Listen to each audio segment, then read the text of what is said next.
Assalamualaikum warahmatullahi wabarakatuh. Untuk kisah kali ini masih ada sebuah cerita dari tulisannya Alin Ambarwati. Sebuah kisah yang berjudul Bisikan Arwah di Gunung Slamet.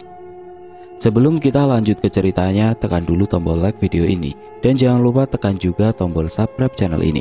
Dan nyalakan juga lonceng notifikasinya agar tidak ketinggalan cerita-cerita baru dari channel ini. Dan seperti apa untuk kisah kali ini? Langsung saja kita masuk ke ceritanya. Malam ini aku seorang diri di rumah yang begitu sepi. Tidak ada orang tua di sampingku, sebab kedua orang tuaku sudah lama meninggal dunia. Aku hanya tinggal berdua dengan adik perempuanku yang masih belia. Menjadi anak laki-laki pertama tanpa adanya kehadiran orang tua adalah hal yang begitu berat. Namun begitulah realita hidup. Kita tidak bisa memilih takdir hidup kita akan seperti apa. Kita hanya diperintahkan untuk terus menjalaninya dengan perasaan ikhlas. Namaku Bagas. Saat ini usiaku sudah menginjak 25 tahun. Usia yang cukup dewasa. Aku bekerja serabutan tidak menentu, tanpa adanya pekerjaan tetap. Usiaku yang sudah melebihi angka 20 tahun, menyulitkanku mendapatkan pekerjaan yang aku dambakan. Terlebih lagi aku hanya lulusan sekolah menengah pertama.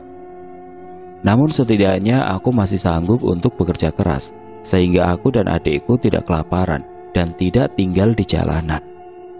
Harapan besarku yaitu adikku bisa bersekolah setinggi mungkin, agar nasibnya jauh lebih baik daripada nasibku. Saat aku mulai memejamkan mataku, tiba-tiba saja salah seorang sahabatku yang bernama Adi singgah di mimpiku. Adi merupakan teman masa kecilku yang sudah lama meninggal. Meninggalnya pun begitu misterius. Ia hilang di Gunung Slamet dan sampai detik ini jasadnya tidak kunjung ditemukan. Sehingga kedua orang tuanya pun memilih untuk mengikhlaskan kepergiannya meskipun begitu berat. Dia datang dengan wajah kusamnya. Pakaiannya masih sama persis seperti pakaian yang ia kenakan saat mendaki, lengkap dengan sepatu gunung yang dipakainya. Ia mendatangiku sembari menangis dan merintih kesakitan. Bukan hanya itu, ia pun meminta tolong kepadaku.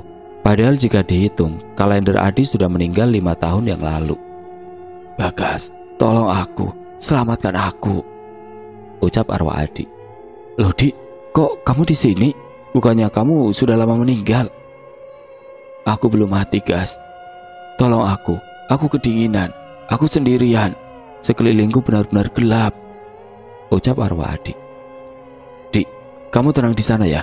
Tolong jangan ganggu aku. Aku masih ingin hidup." "Temani aku, Gas. Aku kesepian." "Aku tidak mau, Di. Kamu pergi saja." "Apa kamu tidak ingin bertemu dengan bapak dan ibumu? Mereka ada di sini, Gas." "Tidak mungkin. Mereka sudah lama meninggal." "Mereka ada di belakangku, Gas. Mereka meminta kamu untuk datang." Aku benar-benar terdiam dan membisu saat mendengar ucapan arwah Adi yang mengatakan bahwa bapak dan ibuku sedang bersamanya saat ini. Perasaanku begitu kacau. Apa benar apa yang dikatakan Adi? Tapi rasanya tidak mungkin. "Bagas, ayo datang," teriak arwah Adi. Aku pun terbangun setelahnya. Teriakan itu benar-benar berada tepat di telingaku. Suaranya begitu keras dan menggema. Aku terbangun sembari mengatakan tidak. Jeritanku pun membangunkan adik bungsuku, Rani. Rani pun bergegas untuk pergi ke kamarku guna mengecek apakah aku baik-baik saja atau tidak. Sebab teriakanku begitu keras. Saat dia sampai di kamarku, dia pun kaget saat melihat keringat mengucur deras di pelipis wajahku. Mataku benar-benar memerah dan nafasku pun tidak beraturan. "Mas, kenapa? Ada yang ganggu, Mas?" tanya Rani. "Enggak, Dek. Mas hanya mimpi buruk." "Mimpi apa, Mas?" "Mas Adi datang ke mimpi Mas. Dia juga bilang bapak ibu sedang bersamanya di sana." "Di sana di mana, Mas?" "Di tempat di mana Mas Adi hilang dan dinyatakan tewas, Dek, di Gunung Slamet." Setelahnya Rani pun terdiam tanpa berucap satu kata pun. Begitupun denganku. Akhirnya Rani pun memilih untuk meninggalkanku di kamar seorang diri. Setelah mimpi malam itu, keseharianku menjadi tidak baik-baik saja. Aku kerap kali mendapatkan bisikan dari arwah Adi untuk datang kepadanya. Ia selalu berdalih bahwa bapak dan ibuku pun ada di sana, sehingga ia terus-menerus menyuruhku untuk datang. Entah apa yang terjadi pada Adi, hingga di akhir hayatnya, arwahnya tidak merasa tenang di alam sana. Pasti ada sesuatu hal yang terjadi di balik peristiwa tersebut. Aku harus mencari tahunya agar tidak terus-menerus dihantui oleh arwah Adi. Aku pun kemudian memutuskan untuk datang ke rumah kedua orang tua Adi untuk mencari tahu semuanya. Barangkali mereka memiliki informasi penting yang bisa membantuku dalam proses penyelidikan ini. Sepulangnya dari bekerja, aku pun tidak langsung pulang ke rumah, melainkan aku pergi ke rumah Adi yang lokasinya tidak begitu jauh dari rumahku. Aku ingin menemui kedua orang tuanya untuk mencari tahu kronologis kejadiannya. Terlebih lagi saat dulu Adi melakukan pendakian, aku tidak turut serta bersamanya, sehingga aku tidak tahu pasti kejadian yang menimpa Adi. Sesampainya di rumah Adi, aku langsung disambut baik oleh bapak dan ibunya. Mereka pun hanya tinggal berdua, sebab mereka hanya memiliki satu orang anak, yaitu Adi. Namun sayangnya harapan mereka satu-satunya pun telah sirna. Bagas, ayo masuk. Sudah lama sekali kamu tidak main ke rumah ibu, ucap ibunya Adi. Iya bu, maaf kalau Bagas jarang kesini, karena Bagas juga harus bekerja untuk menghidupi adik Bagas. Ibu turut prihatin atas meninggalnya bapak dan ibu kamu ya Gas. Semoga mereka tenang di sana, ucap ibu Adi. Terima kasih bu. Ngomong-ngomong, ada apa ya Gas? Sepertinya ada sesuatu yang penting, ucap ibunya Adi. Aku pun kemudian mulai menceritakan tentang mimpi burukku kemarin malam dan kejadian-kejadian lain yang saling berkaitan. Ibu, jadi kemarin malam aku bermimpi bertemu Adi. Dia merintih kesakitan dan dia merasa kesepian bu. Dia meminta Bagas untuk datang. Bagas kesini mau tanya, memangnya kronologi kejadian meninggalnya Adi bagaimana ya bu? Sebab Adi seolah-olah ingin menyampaikan sesuatu kepada Bagas. Ibu juga kurang begitu tahu Gas, tapi sependek yang ibu tahu, saat pendakian dulu, Adi seperti melakukan kesalahan yang membuatnya harus bertanggung jawab. Tapi ibu sendiri tidak begitu paham, ucap ibu Adi. Memang benar ya bu, kalau kita sedang berada di gunung, baiknya kita tidak melakukan hal-hal yang tidak semestinya. Betul Gas, sebab kita tidak pernah tahu ada siapa saja di jalur pendakian tersebut.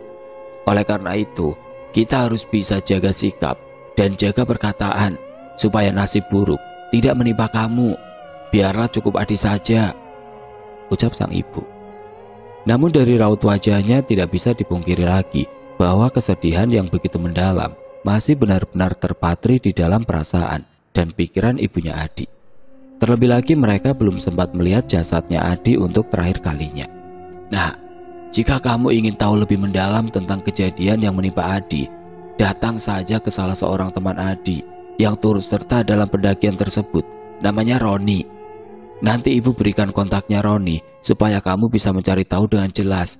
Siapa tahu Adi di alam sana sedang meminta pertolongan melalui perantara kamu, ucap ibu Adi.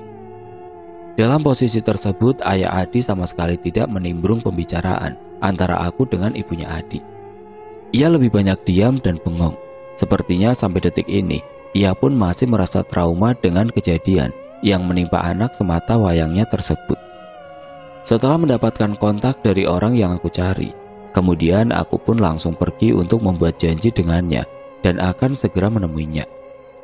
Jika memang pada akhirnya aku harus pergi ke Puncak Slamet, aku pun dengan senang hati akan menyanggupinya. Hal ini aku jadikan sebagai bentuk kepedulianku terhadap Adi, agar ia pun bisa tenang. Sesampainya di rumah Roni, aku pun bergegas untuk menemuinya, guna melakukan penyelidikan terkait kematian Adi, yang terbilang tidak wajar. Sebab sebelum melakukan pendakian, kondisi Adi sangatlah baik. Namun mengapa kejadian tersebut bisa menimpa Adi? Perlu adanya penuntasan persoalan yang menimpa arwah Adi di Gunung Slamet. Semoga perlahan-lahan persoalan yang dialami Adi lekas tuntas. Meskipun aku dan Roni tidak saling mengenal, namun dia menyambutku dengan sangat baik. Selisih usia antara aku dengan Roni tidak begitu jauh, sehingga kami bisa berbincang dengan santai. Siapa ya? Tanya Roni. Aku Bagas, temannya almarhum Adi. Walah, ada apa ya mas? Tanya Roni. Saya boleh tanya-tanya perihal kematian Adi tidak ke Mas Roni? Tentu boleh, mari masuk dulu.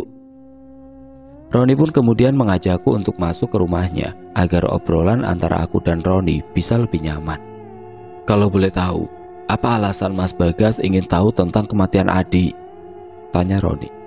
Jadi begini Mas, beberapa hari lalu aku mimpi arwah Adi datang ke mimpiku. Dia terus-menerus mengajakku untuk pergi ke Gunung Slamet. Dia bilang dia butuh aku. Selain itu dia bilang kalau di sana ada bapak dan ibuku. Kalau boleh aku sarankan, kamu jangan ikuti kata-kata yang ada di mimpi tersebut Mas. Itu pasti jin. Tapi saat mendengar kalau di sana ada bapak dan ibuku, hatiku seakan-akan tergerak Mas. Kamu harus bisa menjaga diri kamu. Tapi aku boleh tahu, kenapa Adi meninggal saat pendakian? Tanyaku. Tiba-tiba saja Roni terdiam saat mendengar pertanyaanku. Dia pun kemudian mengeluarkan kalimat yang begitu menyimpang dari pertanyaanku. Kamu harus melihatnya secara langsung, agar kamu tahu apa yang sebenarnya terjadi. Ini terlepas dari mimpi kamu itu ya. Maksud Mas Roni, aku akan ajak kamu ke Slamet, dan aku akan tunjukkan semua detail kejadiannya ke kamu. Kapan kita bisa ke sana? Lusa bagaimana? Boleh, aku bisa. Kalau begitu lusa nanti, aku tunggu kamu di rumah ya. Kita akan naik ke Slamet di pagi hari. Semoga tidak akan ada kendala nantinya, ucap Roni. Siap Mas, terima kasih banyak sudah mau dengar keresahanku. Semoga setelah ke Slamet nanti, semua pertanyaanmu terjawab ya. Amin. Setelahnya aku pun kemudian pamit untuk kembali ke rumah. Terlebih lagi lusa nanti, aku harus naik ke Slamet bareng Roni. Aku juga harus pamit dulu ke adikku. Semoga dia nggak merasa keberatan agar aku bisa naik ke Slamet. Berawal dari mimpi yang nampak begitu nyata, membuat aku memutuskan untuk datang ke tempat di mana Adi menghilang dan dinyatakan meninggal. Adi selalu memintaku untuk datang. Bahkan dia berkata bapak dan ibuku ada di sana. Rasanya tidak mungkin, sebab bapak dan ibuku meninggal karena sakit keras. Namun segala ketidakmungkinan bisa saja berubah menjadi mungkin. Mungkin dengan cara ini juga, apa yang ingin Adi sampaikan bisa ia ucapkan kepadaku, dan dia bisa tenang di surga sana. Meskipun aku tidak memiliki pengalaman mendalam tentang pendakian, namun aku yakin aku bisa melakukan pendakian ke Slamet nanti. Aku pun kemudian membicarakan tentang rencanaku ini kepada adikku. Dek, Mas lusa mau naik ke Slamet. Kamu udah apa-apa di rumah sendirian? Udah apa-apa kok Mas, asal Mas harus hati-hati ya. Adik sudah tidak punya siapa-siapa lagi selain Mas, ucap Rani. Iya dek pasti. Mas kan udah janji akan selalu jagain adik. Aku pun merasa lega sebab adikku Rani sudah memberikan izin kepadaku untuk melakukan pendakian ke Gunung Slamet. Aku tidak punya sanak saudara, hanya Rani satu-satunya saudaraku, sehingga sudah seharusnya aku pamit dengannya. Akhirnya hari yang dinanti-nanti pun tiba. Aku pun bergegas untuk pergi ke rumah Roni. Saat itu hari menunjukkan pukul 8 pagi. Aku harus bergegas untuk sampai di sana. Setelah menempuh perjalanan yang tidak sebentar, akhirnya aku pun sampai di rumah Roni. Assalamualaikum Mas, ini aku Bagas. Waalaikumsalam. Iya Gas, sebentar. Tidak lama kemudian Roni pun akhirnya keluar dari rumahnya dan menemuiku. Dia sudah mengenakan perlengkapan pendaki dan membawa keril berisi logistik dan perlengkapan lainnya. Dia benar-benar pendaki ulung. Terlihat dari apa yang dikenakannya dan apa yang dibawa. Sudah siap Gas? Sudah Mas. Karena usiaku jauh lebih muda dari Roni dan kami sudah mengobrol panjang, Roni pun kini memanggilku dengan nama supaya lebih santai. Namun untuk menghormatinya, aku tetap memanggilnya dengan sebutan Mas, sebab dia lebih tua dariku. Kita pun kemudian berjalan menuju jalan raya untuk mencari bis arah Purbalingga. Perjalanan dari kota kami menuju Purbalingga memakan waktu sekitar 3 jam. Kami memilih melakukan pendakian Gunung Slamet via Bangbangan. Jalur pendakian utama yang berada di Duku Bangbangan, Desa Kutabawa, Kecamatan Karangreja, Kabupaten Purbalingga. Setelah menunggu beberapa saat, akhirnya kami pun mendapatkan bis yang mengarah ke Purbalingga. Di sini keanehan pun muncul. Aku melihat penumpang di bus tersebut terlihat seperti mayat hidup. Entah itu nyata atau hanya buah hayalanku semata. Aku melihat wajah pucat pasi dari semua penumpang. Bahkan mereka sama sekali tidak berucap ataupun tersenyum sekalipun. Mas, kamu ngerasain keanehan dari bis ini ndak? Memangnya kenapa? Tanya Roni. Semua penumpang di bis ini berwajah pucat, bahkan mereka tidak berkata ataupun berbisik sekalipun. Aku tidak melihatnya, mereka nampak segar kok. Masa sih mas? Coba deh diperhatikan lagi. Bener, mereka baik-baik saja, gak ada yang pucat sama sekali, ucap Roni. Tubuhku merinding seketika. Aku melihat semua penumpang berwajah pucat. Namun Roni melihat hal sebaliknya. Jika memang ini hanyalah buah imajinasiku saja, maka tidak mungkin ini semua terlihat nyata. Apa ada sesuatu yang membersamaiku? Setelah mendengar ucapan Roni bahwa dia tidak melihat apa yang aku lihat, aku pun hanya bisa diam tanpa berkata apapun. Sepanjang jalan aku hanya bisa merenung tanpa kata. Aku benar-benar seperti terbius di dalam ruang imajinasiku sendiri. Setelah menempuh perjalanan kurang lebih 3 jam, akhirnya kami pun sampai di Purbalingga. Aku dan Roni pun kemudian memilih untuk menggunakan ojek untuk menuju posko pendakian selamat via Bambangan. Kami pun tiba tepat pukul 12 siang. Roni pun mengajakku untuk makan siang terlebih dahulu sebelum pendakian. Karena hari yang kami pilih bukanlah hari libur, jadi jalur pendakian selamat tidak begitu ramai. Tentu hal ini akan memberikan dampak positif maupun negatif bagi pendakian kami. Namun aku terus berusaha untuk berpikir positif. Setelah makan siang dan meminum sedikit kopi hitam, Roni pun kemudian mengajakku untuk mendaftarkan diri ke posko supaya data diri kami tercatat secara resmi di jalur pendakian Bambangan. Aku sudah daftarkan kamu, jadi kita berdua sudah aman. Kita tinggal naik aja. Kemudian cari tahu hal-hal yang ingin kita ketahui, terutama kamu, Gas. Iya mas, dalam pendakian ini aku akan berfokus kepada semua hal yang berkaitan dengan Adi sahabatku. Pokoknya sepanjang perjalanan nanti kamu harus tetap tenang dan tidak boleh melakukan hal gegabah. Siap, pokoknya aku akan mematuhi semua yang diperintahkan. Bagus. Kami pun sudah selesai mendaftarkan diri ke posko utama. Setelahnya kami pun bergegas untuk melakukan pendakian. Perasaanku benar-benar campur aduk. Aku masih sedikit tidak percaya bahwa aku akan melakukan pendakian ke Gunung Slamet, gunung tertinggi di Jawa Tengah. Saat aku bersama Roni akan mulai melakukan pendakian, tiba-tiba saja aku melihat segerombolan orang yang berwajah mirip dengan orang-orang yang aku lihat di dalam bis. Wajah pucat mereka masih melekat dengan erat. Aku benar-benar kebingungan. Apakah ini hanyalah halusinasiku semata, atau ini benar-benar nyata? Pikirku sebelum melangkah melewati gerbang pendakian awal di pos Bambangan. Segerombolan orang-orang tersebut kemudian berjalan dengan begitu cepat melewatiku dan Roni. Mereka tidak berucap apapun. Mas Roni yakin ya kalau pendakian kita ini akan baik-baik saja? Memangnya kenapa? Sejak awal aku merasa ada hal yang aneh, mas. Pertama, saat kita di dalam bis, semua penumpang bis tersebut berwajah pucat. Dan barusan aku ngelihat mereka semua ada di jalur pendakian ini, mas. Bahkan mereka baru saja lewat. Mungkin itu hanya pikiran buruk kamu saja. Dalam melakukan pendakian, kita harus bisa berpikir tenang. Sebab segala sesuatu yang tidak mungkin bisa saja berubah menjadi mungkin. Begitupun sebaliknya, ucap Roni. Aku belum terbiasa melakukan pendakian, mas.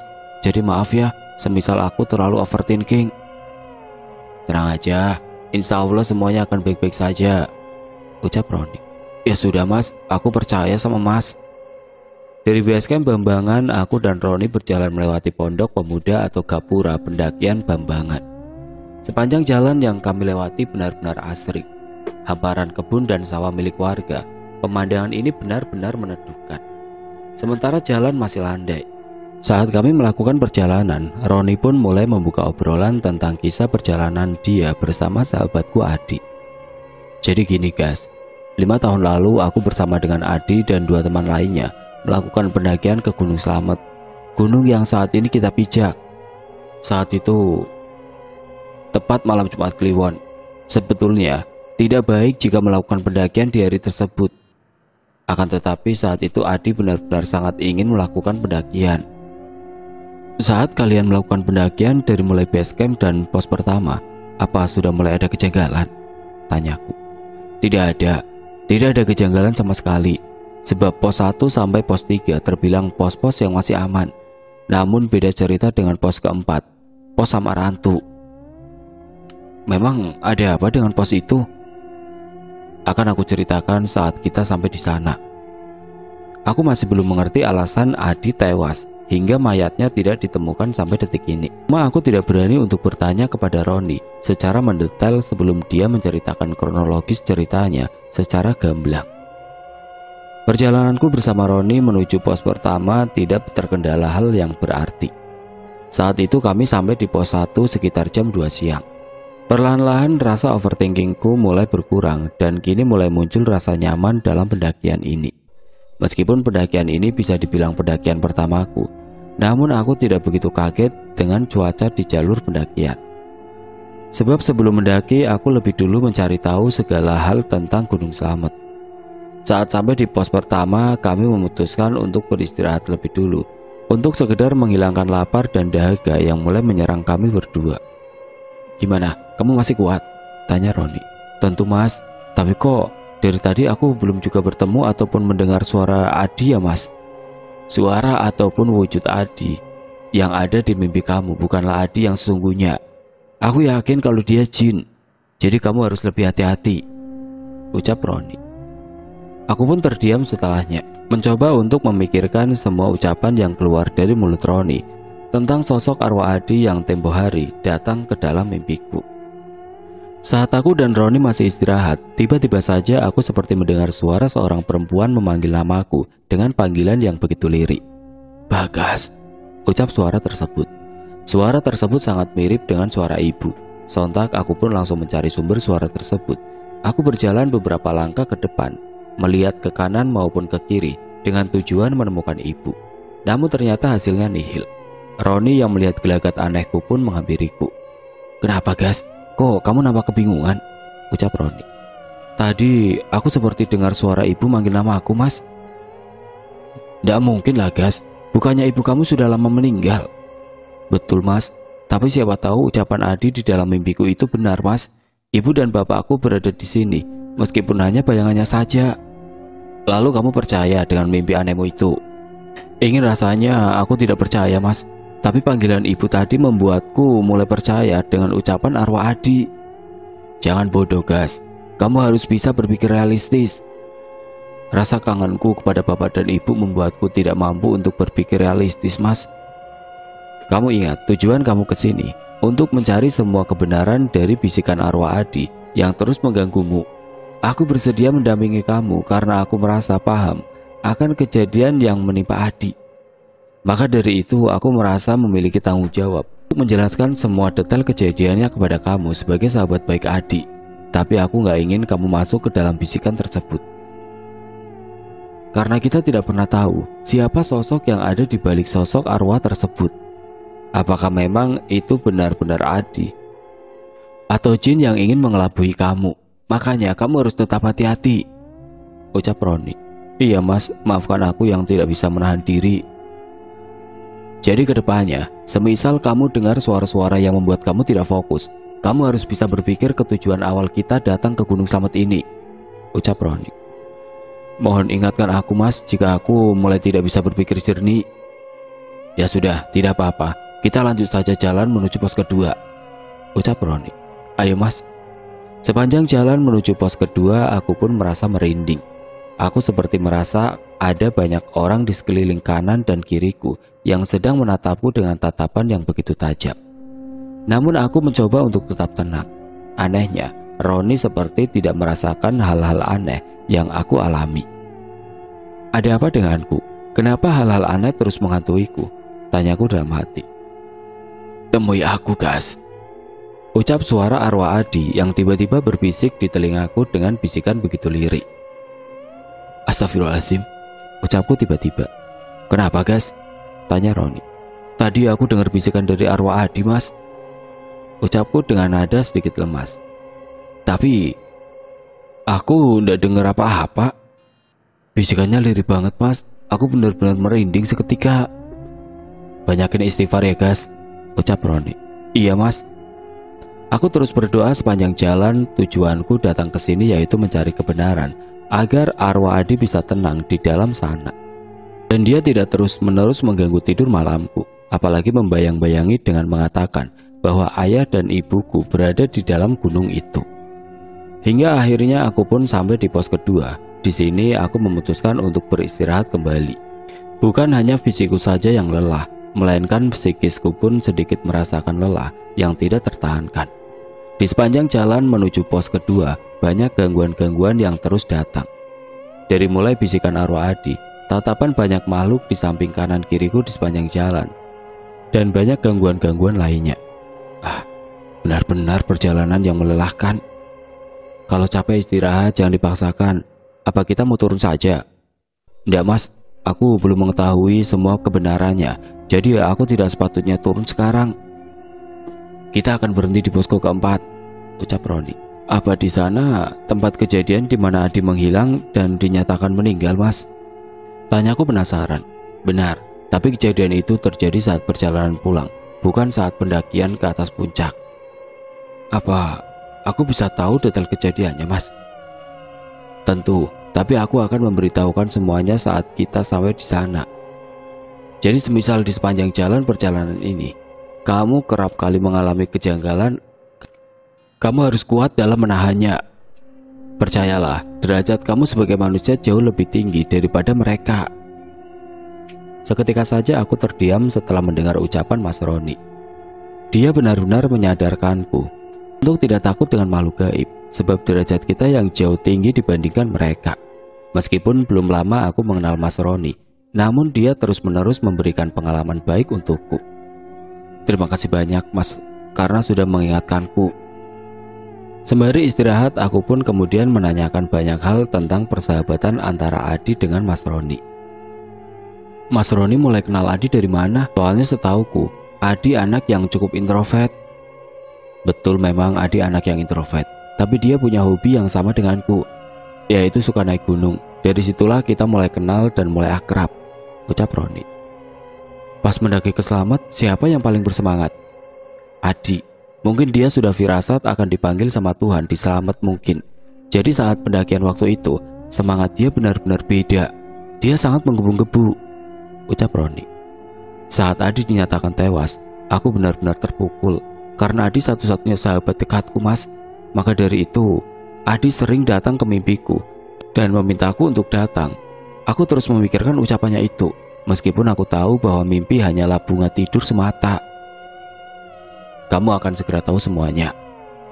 Aku harap begitu mas, karena aku pun juga tidak begitu paham kronologis kematian sahabatku itu. Yang aku tahu, dia tewas di Slamet. Dia sudah berusaha keras untuk bertahan hidup, namun takdir berkata lain. Aku melihat raut penyesalan yang begitu jelas dari wajah Roni. Dia seakan-akan menyimpan rahasia besar yang tidak mungkin dengan mudah bisa dia ceritakan kepadaku. Namun aku harap rahasia tersebut tidak ada kaitannya dengan kematian Adi. Aku percaya Adi sudah melakukan yang terbaik. Mas Roni pun hanya mengangguk setelah mendengar ucapanku. Terlihat bahwa dia benar-benar kalut dalam kejadian yang menimpa Adi. Namun ia benar-benar berusaha untuk terlihat kuat dan baik-baik saja. Aku dan Mas Roni pun bergegas untuk menuju pos keempat. Saat itu hari sudah mulai sore, bahkan langit pun mulai menurunkan layungnya. Sebentar lagi kita sampai di pos keempat. Nanti kita camp di sana, ucap Roni. Oke mas, aku manut. Bagiku pendakian ini benar-benar melelahkan. Sebab di samping aku belum pernah melakukan pendakian, sesampainya di posko keempat. Kita sudah sampai. Kita akan di sini sampai esok hari. Kita selesaikan permasalahan kita di sini, ucap Roni. Iya mas. Saat sudah sampai di pos keempat, aku dan Mas Roni kemudian mencari tempat yang cukup landai untuk bisa kami tempati. Setelah lama mencari, akhirnya kami pun dapat. Kami kemudian bergegas untuk membuat tenda sebelum hari benar-benar gelap. Setelah membuat tenda, aku dan Mas Roni pun kemudian beristirahat dan minum serta makan makanan yang kami bawa. Kami benar-benar melepas lapar dan dahaga. Kita nggak apa-apa buat tenda di sini mas. Nggak apa-apa kok, santai. Asal kita tidak mengganggu kenyamanan pendaki lainnya, ucap Mas Roni.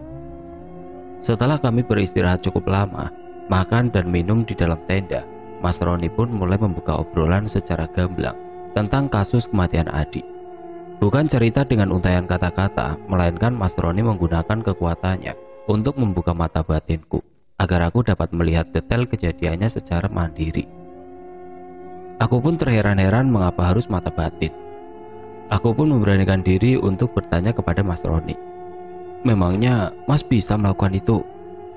Bisa, banyak hal yang belum sempat aku beritahukan kepadamu. Bisa Mas ceritakan semuanya kepadaku? Sebetulnya aku memiliki kelebihan dapat melihat makhluk lain. Dan berkaitan dengan mimpi kamu itu, aku sedikit tahu alasan di belakangnya. Jadi secara tidak langsung, saat aku mengalami kejanggalan-kejanggalan selama pendakian ini, Mas tahu semuanya. Tentu saja. Hanya saja aku tidak ingin kamu menjadi takut saat mendaki sekarang. Sehingga saya hanya bisa memberikan support kepada kamu. Aku benar-benar kaget setelahnya.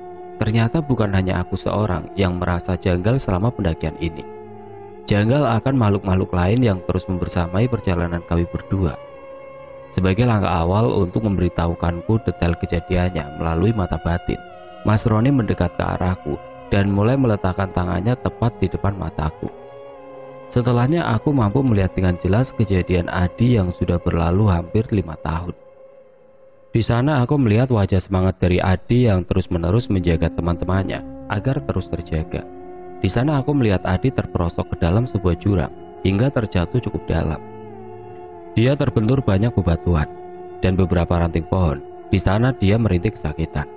Namun di sana aku belum melihat alasan utama mengapa dia sampai terjatuh ke dalam jurang tersebut. Adi di sana terus-menerus meminta tolong, namun seluruh teman-temannya tidak mendengarnya. Sebab kejadian itu terjadi saat malam hari, di mana saat itu dia sedang buang air kecil sendirian. Setelahnya aku pun tersadar, tanpa aku sadari air mata menetes dari kelopak mataku. Terlebih lagi saat melihat Adi merintih kesakitan, sembari meminta pertolongan teman-temannya, namun tidak ada satupun orang yang mendekat ke arahnya. Apa Adi benar-benar jatuh ke dalam jurang, Mas? Benar. Mengapa dia sampai terjatuh ke sana? Mas Roni pun hanya diam setelah mendengar pertanyaanku.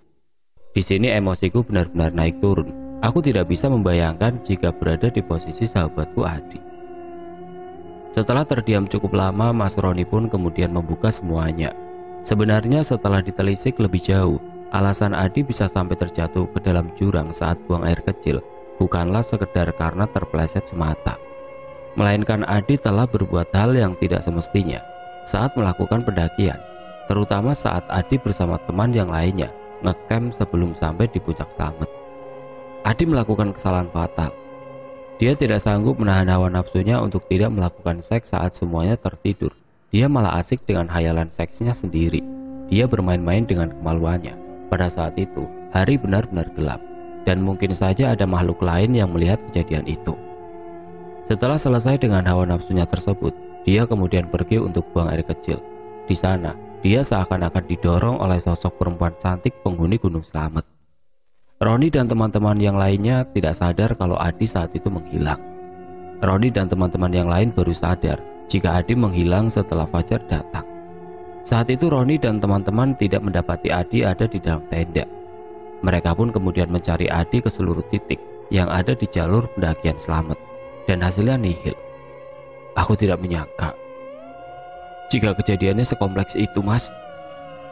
Aku juga baru tahu setelah mendapatkan bisikan dari makhluk yang membersamaiku. Aku mendapat bisikan saat sedang berusaha mencari keberadaan Adi. Namun aku tidak berani menceritakan detailnya kepada yang lain.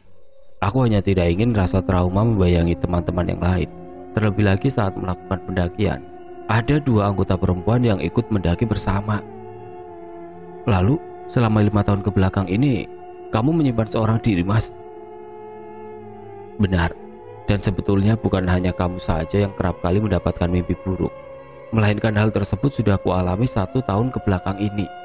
Aku tidak bisa langsung ke sana tanpa alasan. Maka dari itu, aku dengan senang hati bersedia mendampingi kamu untuk sampai di puncak Slamet. Mengapa saat dia terjatuh, tidak ada satupun orang yang berhasil menemukan jasadnya dan mengevakuasinya? Karena saat dilakukan pencarian, jasad Adi menghilang. Mas tidak bisa menerawang keberadaannya. Sudah aku coba, tapi tidak kunjung berhasil. Mungkin hal ini ada peran makhluk lain. Saya tidak nyangka kalau kejadian Adi benar-benar tragis. Tapi semua itu terjadi karena ulahnya sendiri. Maka dari itu, saat kita berada di tempat yang tidak biasa kita pijaki, kita harus selalu berhati-hati dan harus selalu menjaga sikap dan juga ucapan agar makhluk lain tidak marah akan kehadiran kita. Lalu, apa yang harus kita lakukan di sini, Mas? Tentu kita harus mencari keberadaan Adi, entah meminta tolong makhluk gaib atau yang lainnya. Namun kamu tenang aja, saya sudah persiapkan segala sesuatunya. Mengapa Mas tidak ceritakan saja semua detail kejadiannya saat di rumah, sehingga kita tidak perlu sampai naik ke puncak selamat? Karena kamu perlu tahu kejadiannya secara detail, dan kamu harus bisa membantu Adi secara langsung. Terlebih lagi, dia adalah sahabat baikmu. Kali ini aku benar-benar paham, ternyata bukan hanya aku saja yang dihantui oleh arwah Adi, melainkan Mas Roni pun demikian. Bahkan ia jauh lebih lama, yaitu 1 tahun terakhir ini. Mungkin karena Mas Roni ikut serta dalam pendakian naas tersebut dan dia memiliki indera keenam, sehingga arwah Adi terus-menerus mengantuinya. Meski demikian, Mas Roni tidak gegabah dengan mengambil langkah untuk datang seorang diri ke Gunung Slamet meskipun dia memiliki kelebihan. Sepertinya dia memiliki feeling bahwa suatu saat nanti akan ada orang yang datang kepadanya dengan tujuan yang sama, yaitu mencari tahu arti dibalik bisikan arwah Adi yang terus-menerus datang menghantui. Karena terlalu fokus dengan kematian Adi, aku sampai tidak teringat bahwa saat ini aku sedang berada di Samarantau posko keempat. Pendek yang aku ketahui bahwa pos Samarantu adalah pos yang paling menyeramkan. Namun anehnya mengapa Mas Roni malah mengajak aku untuk ngecamp di sini? Bukankah menurut penuturan banyak orang, Samarantu itu artinya samar-samar melihat hantu? Maka tidak menutup kemungkinan bisa saja aku bertemu hantu di pos ini. Sedangkan aku tidak cukup berani jika melihat hantu secara langsung.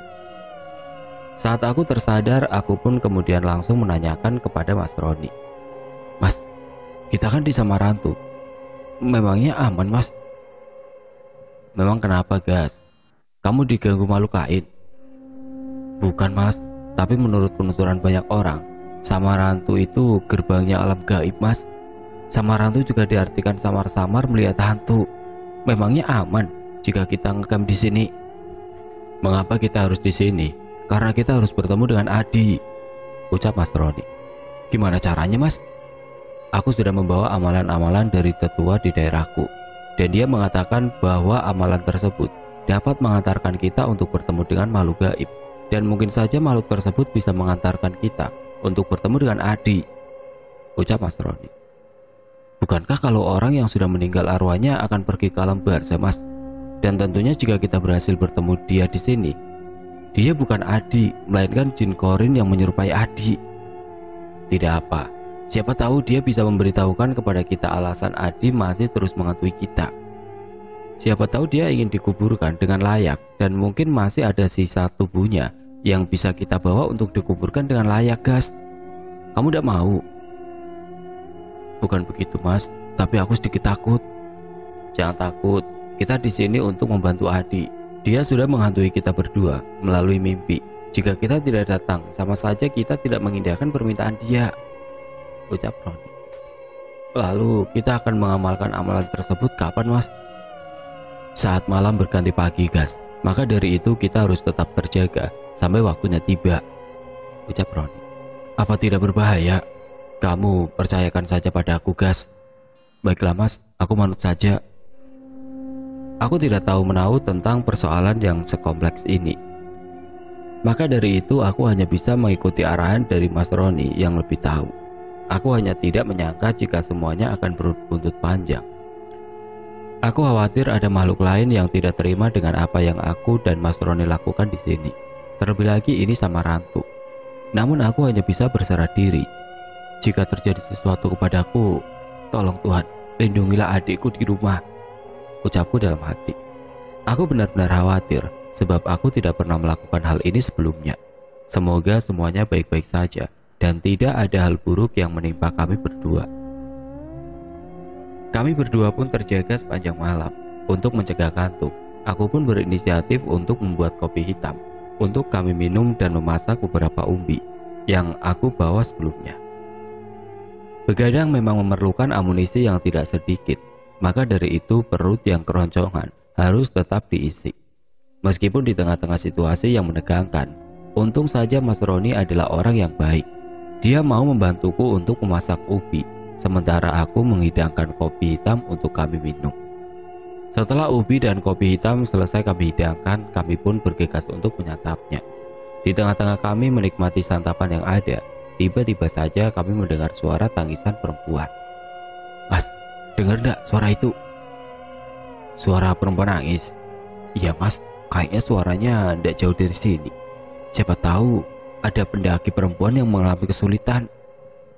"Jangan, itu bukan manusia." "Tapi suaranya mirip manusia mas. Mungkin saja itu beneran perempuan." "Jangan, kalau kamu samperin sekarang takutnya kamu akan disesatkan gas." "Lah kok gitu mas?" Selamat kerap kali menyesatkan banyak pendaki karena beberapa sebab. Salah satunya karena makhluk gaib. "Tapi suaranya semakin kenceng mas." "Sudah, anggap saja kamu tidak mendengar apapun." "Baiklah mas." Aku pun kemudian melanjutkan makan. Namun pikiranku tetap tidak karuan. Aku memikirkan suara tangisan tersebut. Namun jika dipikir menggunakan logika, rasanya sulit dipercaya ada tangisan sekencang itu di jalur pendakian. Terlebih lagi suara itu suara perempuan dan tidak ada suara lainnya. Mungkin memang benar penuturan Mas Roni jika suara tersebut berasal dari makhluk gaib. Aku mencoba untuk mengikut semua ucapan Mas Roni yang jauh lebih paham dibandingkan denganku. Setelah menghabiskan kopi dan ubi yang sebelumnya sudah aku hidangkan, kini waktu pun menunjukkan pukul 11 malam. Itu artinya 1 jam lagi Mas Roni akan memulai amalan-amalan yang dimaksudkannya untuk bisa bertemu dengan arwah Adi, bagaimanapun rupa ataupun bentuknya. Aku benar-benar penasaran dengan apa yang dilakukan oleh Mas Roni. Aku pun mencoba untuk bertanya kepadanya. "Mas, sebentar lagi jam 12 malam." "Iya gas, sebentar lagi kita akan melakukannya." "Memangnya apa yang akan kita lakukan mas?" "Kita akan berusaha untuk masuk ke dimensi mereka gas," ucap Roni. "Memangnya bisa mas?" "Kita coba dulu," ucap Mas Roni.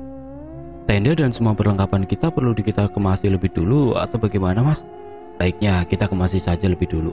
Nanti kita gampang bangun lagi tendanya," ucap Mas Roni.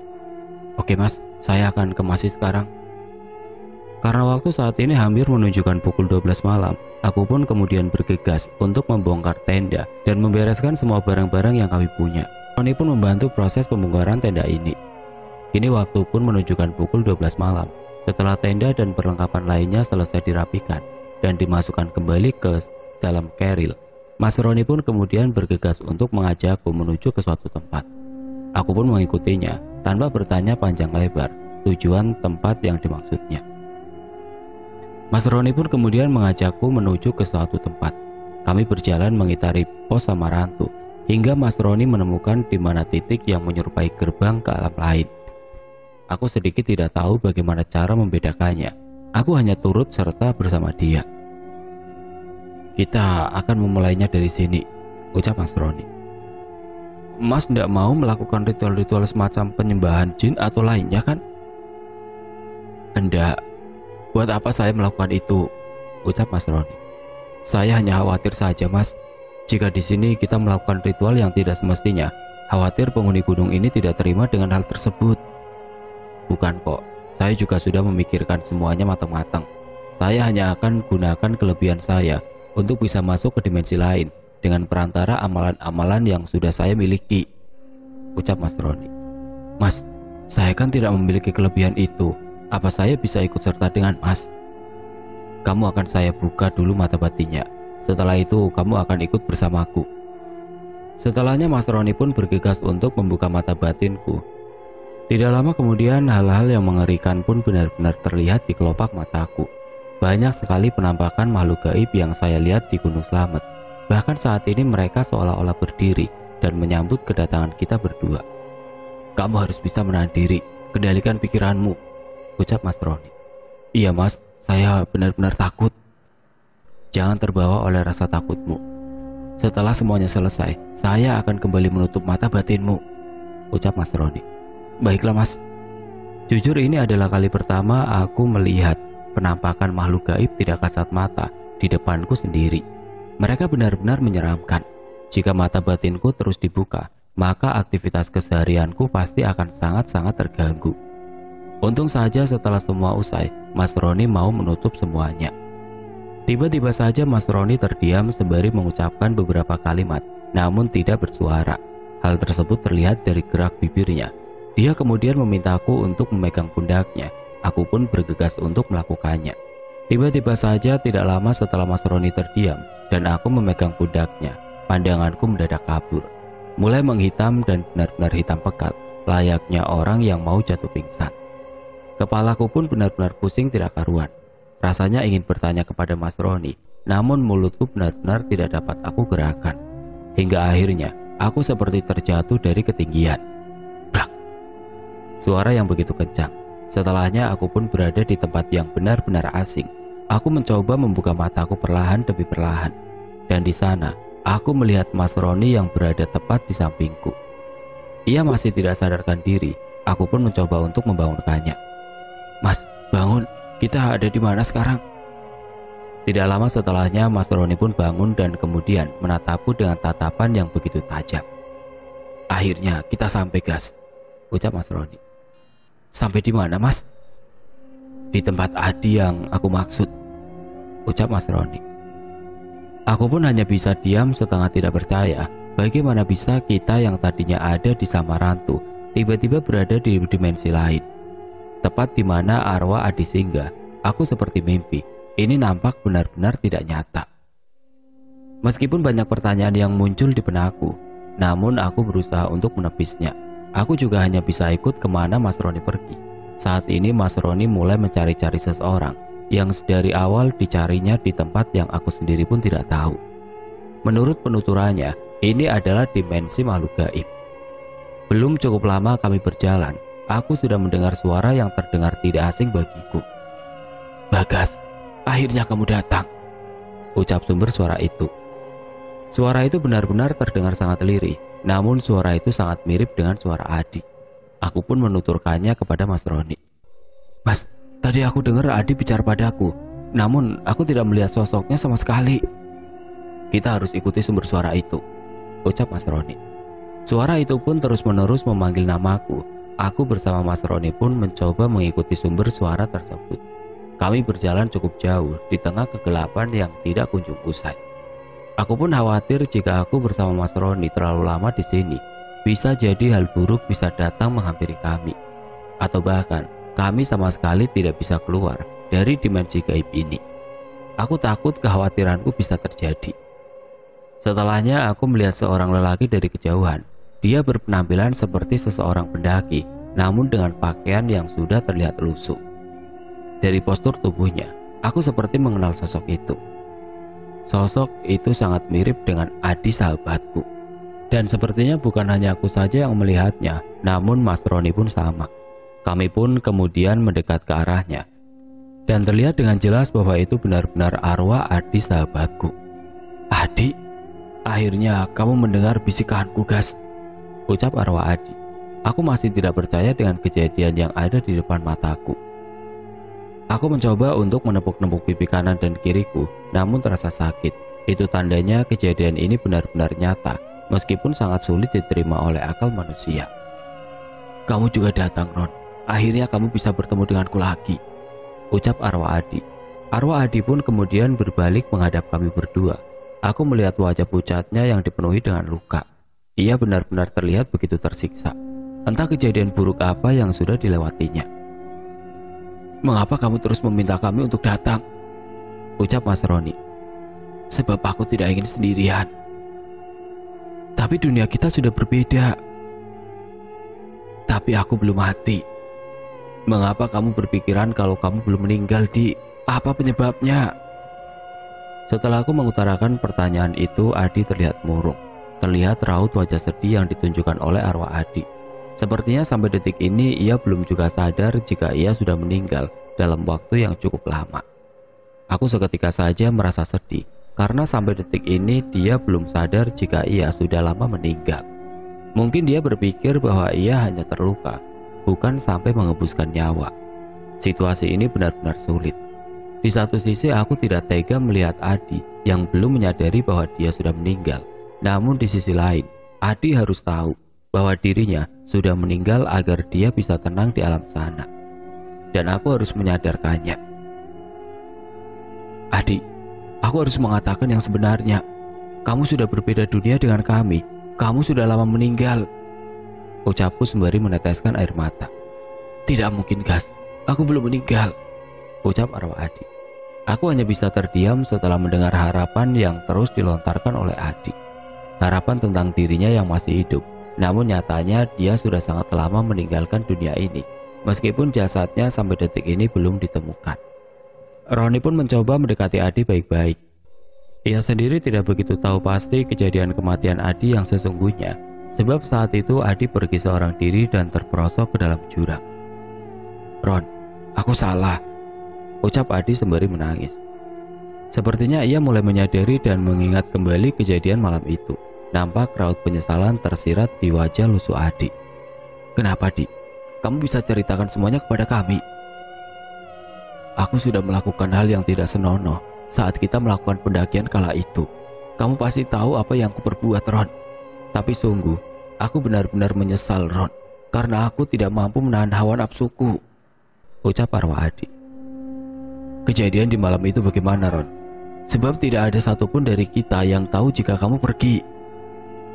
Di malam itu setelah selesai mengikuti hawa nafsu, aku ingin buang air kecil dan saat aku sampai di sebuah pohon besar, di sana aku melihat wanita yang benar-benar cantik parasnya, Ron. Aku pun mengikutinya dan ternyata aku masuk ke dimensi yang aku sendiri pun tidak tahu, Ron. Perempuan itu terus menggodaku. Meskipun aku sadar akan adanya kejanggalan, namun aku tetap mengikutinya tanpa henti.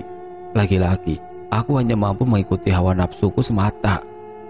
Aku pun kemudian tersesat di sana, sampai bayangan perempuan itu benar-benar hilang. Aku mencoba keluar dari dimensi itu, namun sangat sulit. Hingga aku pun terperosok ke dalam jurang, Ron. Aku masih hidup, aku hanya terjatuh dan tidak sadarkan diri, ucap arwah Adi. Aku dan Roni hanya bisa menghela nafas panjang setelah mendengar pernyataan yang keluar dari mulut Adi. Aku benar-benar tidak habis pikir dengannya. Hanya karena mengikuti hawa nafsu, ia sampai lupa diri. Lalu apa yang membuatmu masih belum bisa menerima fakta bahwa kamu sudah meninggal? Tanya Roni. Aku tidak melihat jasadku sampai detik ini. Aku harus melihatnya agar aku bisa percaya bahwa aku benar-benar sudah tiada. Waktu kamu dinyatakan menghilang, kami semua sudah mencarimu, tapi sama sekali tidak ketemu, Di. Bahkan kita sudah mencari di setiap sudut selamat ini. Ayo, ikut denganku, ucap arwah Adi. Arwah Adi pun kemudian membawa kami berdua ke suatu tempat yang begitu jauh, tanpa mengatakan apapun.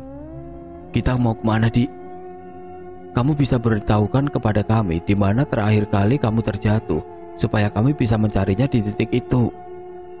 Arwah Adi sama sekali tidak menggubris ucapanku. Ia terus berjalan tanpa henti, sementara aku dan Mas Roni hanya mampu mengikuti jejak langkahnya tersebut. Mas, kita mau dibawa kemana? Tanyaku ke Mas Roni. Sepertinya Adi akan bawa kita ke tempat terakhir dia terjatuh. Tapi apa ini gak berbahaya, Mas? Sudah, ikuti saja dia. Apa tidak sebaiknya kita tidak mencampuri urusan Adi, sebab dia sudah berbeda alam dengan kita? Niat kamu kemari kan untuk mencari tahu semua hal tentang kematian Adi. Masa kamu tidak mau juga membantu dia? Ucap Mas Roni. Betul sih, Mas, tapi aku takut. Buang jauh-jauh rasa takut kamu itu, ucap Mas Roni. Aku pun hanya bisa terdiam sembari terus mengikuti Adi dari arah belakang. Begitupun dengan Mas Roni. Setelah kami lelah berjalan, akhirnya kami pun sampai di sebuah tempat yang berbatasan langsung dengan jurang. Aku pun mulai berpikir bahwa tempat yang ditunjukkan oleh arwah Adi adalah tempat di mana dia terjatuh dan menghembuskan nafas terakhirnya. Arwah Adi pun mulai membuka cerita persis di tempat yang ia tunjukkan kepada kami berdua. Di tempat ini aku terjatuh, aku terluka dan tidak sadarkan diri, ucap arwah Adi. Tapi saat tim SAR melakukan pencarian ke tempat ini, tidak ditemukan jasad kamu, Di. Aku didekap olehnya, Ron. Didekap oleh siapa? Oleh perempuan itu, Gas. ucap arwah Adi sembari meneteskan air mata. Apakah sekarang dia sudah melepasmu, Dik? Aku harap sudah, Ron, agar kalian juga bisa menjumpai jasadku di alam manusia jika benar-benar aku sudah tiada. Baiklah, Dik. Aku dan Bagas akan segera temukan jasadmu, meskipun sisa tulang belulang. Aku ingin kamu tenang di alam sana. Tapi, apa benar aku sudah mati, Ron? Gas, tanya Adi sembari meneteskan air mata. Memang sulit jika harus mengatakan sebenarnya, namun kenyataan tidak selamanya manis, Gas. Meskipun kita sudah berbeda alam, namun kamu akan tetap menjadi sahabat kami berdua, Di. Betul, Di. Suatu saat nanti kita akan bertemu lagi. Kamu harus tenang di sana. Kasihan mama dan bapak kamu jika tahu kamu belum tenang di alam sana. Mendengar perkataan tentang sosok bapak dan ibu arwah Adi pun semakin kalut dalam kesedihan. Ia merasa memiliki banyak kesalahan lampau dan belum sempat memohon maaf kepada kedua orang tuanya tersebut.